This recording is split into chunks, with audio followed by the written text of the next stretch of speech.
When we want to lead transformational change, we need to have a deeper understanding of what culture is. We need to understand all the different dimensions of our culture.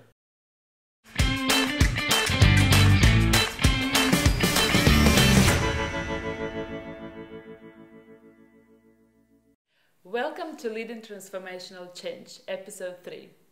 A recent article from Harvard Business Review said that majority of leaders are confounded by culture. In the work that we do, we often get that question. Yes, we understand that culture is important, but Tobias, would you please explain what really the culture is? So, I think culture can be understood in 4 different dimensions. The most fundamental dimension is really what we talked about last week, which is the inner life or the heart of the organization. The shared conversations and experiences in an organization that will shape the second dimension, which are the beliefs and the values and the motives of the organization. Not necessarily the things that are written on a paper or on posters, but the things that are actually alive within the organization. They will in turn shape the third dimension, which is the norms and the behaviors, the cultural norms that decide what is accepted and rejected in an organization, what is tolerated, what is celebrated, and what is not tolerated, which is basically saying the way things are done around here.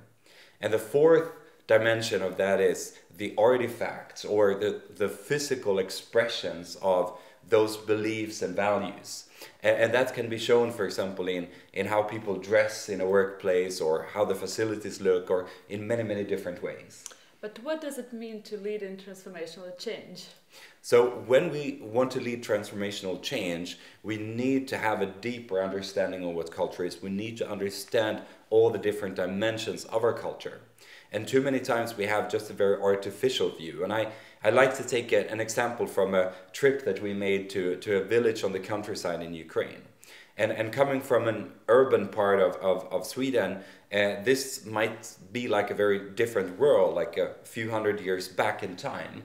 And something that is really beautiful in that village is that when we go and visit some friends, we'll basically go into their house without even knocking the doors. And many times we'll meet maybe 2 or 3 or 4 generations that will welcome us and they'll serve us a lot of good food and so on and want to have fellowship with us. And this is very, very different from the culture that I grew up in, where it can basically be you might need to schedule for months to meet with somebody, and you will very seldom see that many generations together. So there's a special like hospitality and so on. But so we see that, okay, here's something that we can say this is culture, but without understanding what underlies, what underpins that culture, we won't really have any useful information. We won't be able to know how to change anything. So, for example, in this situation, we need to understand, so what were the crucial events? What are the events through history that have shaped this culture?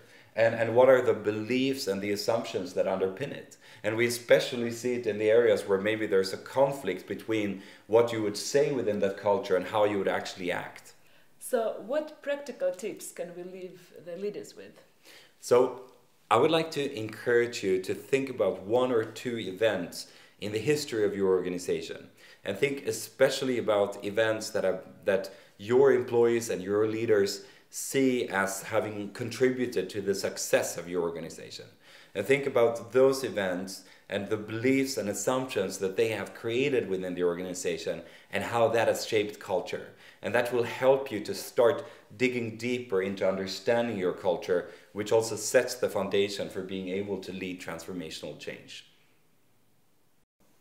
Please connect with me on LinkedIn or comment or like or share to join in this vision of a world in which organizations with a healthy heart can become the norm and not the exception.